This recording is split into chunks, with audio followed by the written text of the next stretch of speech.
нэг үс ингээд удаал бол ерөөсөө арилдахгүй байхгүй юу. Одоо тэгээд бүтэн нэг гой жиг айгүй гой жигд буцсан байгаа тохиол дараагийн удаа угаа бүцхэн гарсан хэсгээ боддог байхгүй юу. Тэгэхээр 2 3 удаа угаа буцсны дараа нийтднийг сэргээх ч юм уу. Эсвэл угаа буцчаад байнгын уургаар ингээд тижэл өгжиж өнгөө сэргээж хатгалж яв. Манайх ч гэсэн угаасаа нэг бүтэн будчаал дандаа дараа. За та дараагийн удаа зөвхөн угаа будах юм биш үү? Тэр болгондоо дандаа уургаараа өнгөө сэргээж явж шүүгээд тэгэж явж байгаа тар хүний өсч гэмтдэггүй. Манайх болж өгөөд нэг бүтэн будах сонирхол байдаг байхгүй. Жигэд байвал яг тэр жигд өнгөөр нь угийг будаал гой уур гэмшлээ хийгээл өчтдөг. Тэгэхээр их будах бол тийм сайн биш. Ер нь бол нэг гой өнгөө олцсон байхад бол яг тэр өнгөөрөө уйдахгүй л бол гой угаа будаа яваад ич бол будсан л бол тэгэл хоол их хоол илүү их хооллох шаардлагатай болчдөг.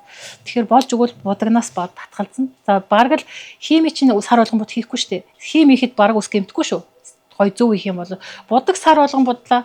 Тэр болгонд хүмүүс хатуурс гэмтчихэд байгаа. Тэгэхээр ерөнхийдөө будагныхаа цаг давхардуулах тусам бараан болдог, муухай дараа яадаг. Тэгэхээр болж өгвөл зөвхөн угаа будаа явж ивэл илүү зөв хүмүүс зөвлөхөд